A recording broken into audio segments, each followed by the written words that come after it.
Bismillahirrahmanirrahim. Assalamu alaikum students. This is Humaira Bashir and you are watching Epic Words. आज हम discuss करेंगे concept of electrolytes. Electrolytes का concept क्या है? The substance which can conduct electricity in their aqueous solution और molten state are called electrolytes. पहले electrolyte को definition समझ लेते हैं। The substance which can conduct electricity, वो ऐसा सब्सटेंस, ऐसे मादे जो इलेक्ट्रिसिटी को कंडक्ट करें इन देयर एक्वस सॉल्यूशन, अपने एक्वस सॉल्यूशन में, और molten state are called electrolytes. The substance which can conduct electricity in their aqueous solution और molten state are called electrolytes. Solution of salt, acid और bases are good electrolytes. यानी acid का, base का और salt का solution जो है ये बहुत ही अच्छे इलेक्ट्रोलाइट्स होते हैं। इलेक्ट्रोलाइट्स की अगर एग्जांपल देखें तो लेट्स सपोज मैं ये कहती हूँ कि एक इलेक्ट्रिसिटी है।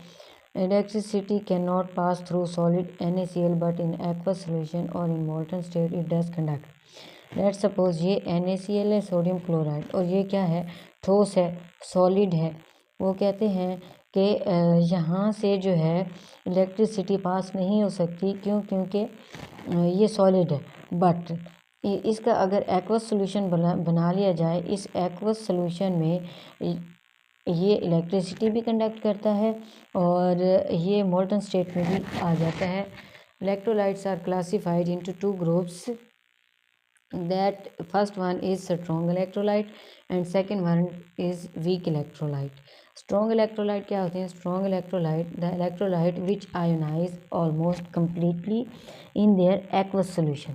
वो कहता है कि ऐसे electrolytes जो completely आयोनाइज हो जाएं, फुली आयोनाइज हो जाएं, यानी मुकम्मल तौर पर आयोनाइज हो जाएं इन देयर एक्वस सॉल्यूशन, अपने एक्वस सॉल्यूशन में, एंड प्रोड्यूस मोर आइंस, और ज़्यादा से ज़्यादा आइंस प्रोड्यूस करें, उसको क्या कहा जाता है? Strong electrolytes.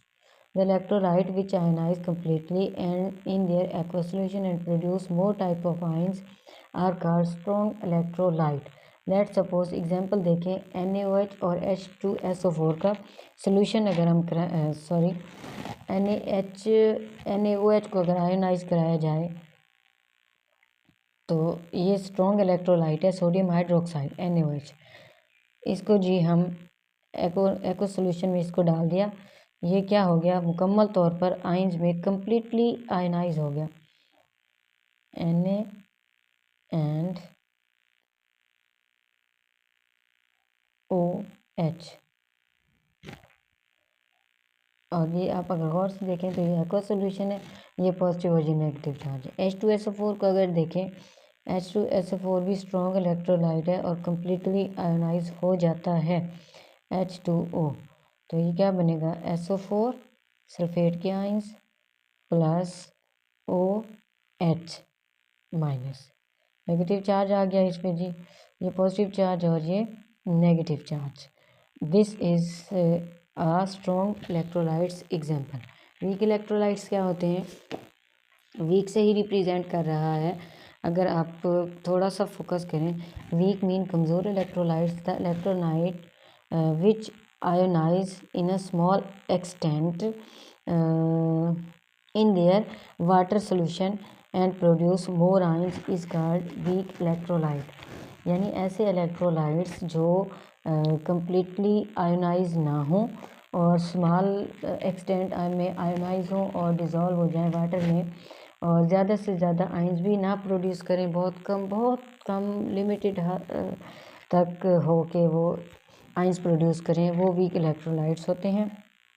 Let suppose example देख लेते हैं हम एसिटिक एसिड की CH3COOH। इसको अगर हम आयोनाइज करने लग जाएं एक्वस सॉल्यूशन में तो ये इतना जल्दी से आयोनाइज नहीं होता। CH3COO minus plus H2O। तो अगर आप यहाँ गौर से देखें तो ये कम्प्लीटली आयोनाइज नहीं होता। As a result weak electrolyte is a poor conductor of electricity. यानी वीक इलेक्ट्रोलाइट जो है वो पुअर इलेक्ट्रोलाइट्स होते हैं आगे है जी एक नॉन इलेक्ट्रोलाइट। नॉन इलेक्ट्रोलाइट्स क्या होते हैं? The substance which do not ionize in their aqueous solution and do not allow the current to pass through their solutions are called non-electrolyte। कहते हैं ऐसे सब्सटेंस जो आयोनाइज भी ना हो अपने एक्वस सोल्यूशन में और वो करंट को भी पास ना होने दें अपने सोल्यूशन से, उसको क्या कहा जाता है? नॉन इलेक्ट्रोलाइट्स कहा जाता है। जैसा कि शुगर का सोल्यूशन है, बेंजीन है, ब्रास है, these are non electrolytes. It's all about electrochemical cell. Next video में इंशाल्लाह डिस्कस करेंगे इलेक्ट्रोलाइटिक सेल को और इसकी कंस्ट्रक्शंस भी देखेंगे।